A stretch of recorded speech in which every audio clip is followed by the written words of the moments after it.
പലയിടത്തും തിരഞ്ഞെടുപ്പിന് പിന്നാലെ നടന്ന അക്രമ സംഭവങ്ങളെക്കുറിച്ചൊക്കെ കഴിഞ്ഞ ദിവസം മുതൽ നമ്മൾ പറയുന്നതാണ്. ഇന്നും അങ്ങനെയുള്ള വിവരങ്ങൾ പുറത്തു വന്നിട്ടുണ്ട്. തെരഞ്ഞെടുപ്പിന് പിന്നാലെ കണ്ണൂരിൽ അക്രമം തുടരുകയാണ്. പാനൂർ മൊകേരിയിൽ CPM പ്രവർത്തകനെ വീട്ടിൽ കയറി ആക്രമിച്ചു. കുറ്റേരിയിൽ ആളൊഴിഞ്ഞ പറമ്പിൽ നിന്നും 2 നാടൻ ബോംബുകളും കണ്ടെത്തി. കണ്ണൂർ ജില്ലയിൽ ഇടയ്ക്കിടയ്ക്ക് ഈ ബോംബ് സ്ക്വാഡിന്റെയും ഡോഗ് സ്ക്വാഡിന്റെയൊക്കെ പരിശോധന നടക്കാറുണ്ട്. എന്നാൽ ഇപ്പോൾ തെരഞ്ഞെടുപ്പ് വോട്ടെണ്ണലിന് പിന്നാലെ സംഘർഷം അരങ്ങേറുന്ന പശ്ചാത്തലത്തിലാണ് വീണ്ടും പരിശോധന വ്യാപകമാക്കിയിട്ടുള്ളത്.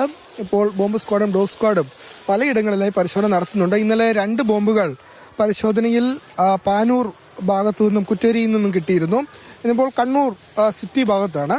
അപ്പോൾ ഈ സിറ്റി ഭാഗത്തും സമാനമായ രീതിയിലുള്ള പരിശോധന ബോംബ് സ്ക്വാഡിന്റെ ഭാഗത്തു നിന്ന് നടക്കുന്നുണ്ട്.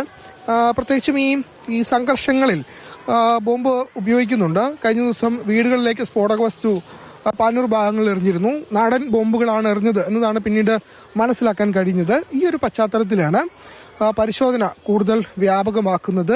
ഈ സംഘർഷം വ്യാപിക്കാതിരിക്കാൻ കൂടുതൽ പ്രദേശങ്ങൾ കേന്ദ്രീകരിച്ചുള്ള പരിശോധന നടത്തും. പ്രത്യേകിച്ചും ആളൊഴിഞ്ഞ പറമ്പുകൾ കേന്ദ്രീകരിച്ചാണ് പരിശോധന. കണ്ണൂരിൽ നിന്ന് വിനോദ് മൊറാൾക്കൊപ്പം ഫെലിക്സ്, മാതൃഭൂമി ന്യൂസ്.